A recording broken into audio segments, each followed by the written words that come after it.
არა გეფიცე, მართლა მე მემართება ყველაფერი უჯიშობა. ანუ კიდევ ერთი უჯიშობა. მოკლედ, ერთმა გოგომ დამამატა, თვითონ დამამატა, მე არაფერ შუაში ვარ.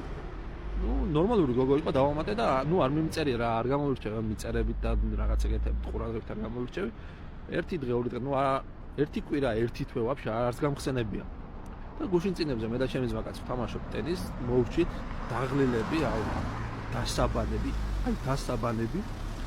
ნუ გამოვედით, დავსხედით, პარტი ცოტა ხანი გავნიავდეთ და გავხსენით ან მესენჯერიდან. მესენჯერში ამოვიდო ამ გოგოს ნოუთი პირველი. ამ გოგოს ნოუთი იყო და მაიმუნის ემოჯი და გულები.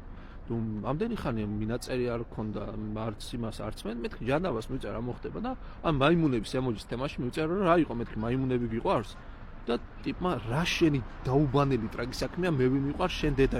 პროსტა რა იცოდა რომ დასაბანი ვიყავი. აი ეგ მაკვირვებს მართლა, აი რანაირად გოგო მომწონდა, რა არ გავაკეთე და არ გამოვიდა არაფერი და ბოლოს მითხარ რომ რა ვქნაო, არ მიზიდაო რა. კარგი ბიჭი ხარ, მაგრამ არ მიზიდაო. არა და ძმაო, მე პრობლემებს ვიზიდავ და კიდე ციგნებს იმის და დავატირე.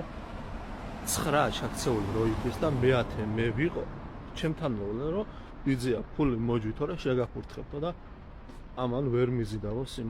ეხლა მოგიყვებით ისტორიას ქალური სოლიდარობის თვალსაჩინო მაგალითზე. მოკლედ წინა კვირას ვმგზავრობდი ქუთაისიდან თბილისის მიმართულებით.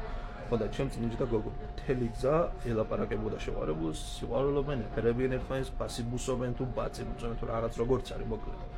მაგრამ დიდხანს არ გაგრძელდა ეს სიყვარული და ერთი ამბავი და ეძაბათ რა ურთიერთობა.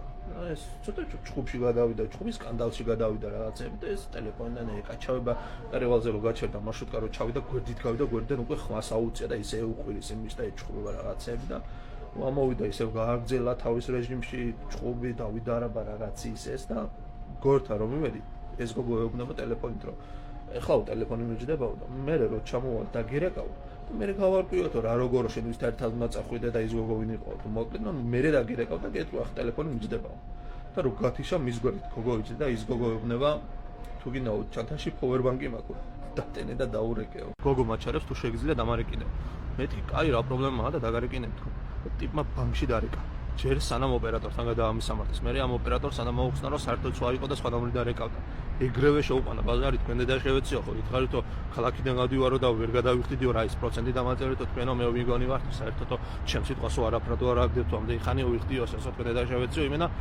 დედისიძე დააფარა ოპერატორს მე ჩავარ უხერხუში რომ ჩემი ნომრი დარეკავს ჩემი ტელეფონით რეკავს და ის იქედან უხდის ბოდიში ხალბატონო რომ ასე მოხდა და რა თქვია ბოდიშიო რაც მიშველისო მე პროცენტი დამეწერაო და ბოლო როგორღაც მოაგვარი საქმე და თან მე ეშინია ჩემი ტელეფონი ან არ დააგოს გამწარებულზე ან რაღაცა არ გააკეთოს და როგორც გათიშა ტიპი ჯეიმს მაკავოის გარდასახვა გააკეთა და ინებე თქვენი ტელეფონია და წავიდა უნდა მოსავიყო 20 წუთი პირდაპირ მიდიოდი უკან არ გამიხედია კიდე სადმე დარეკვა რო არ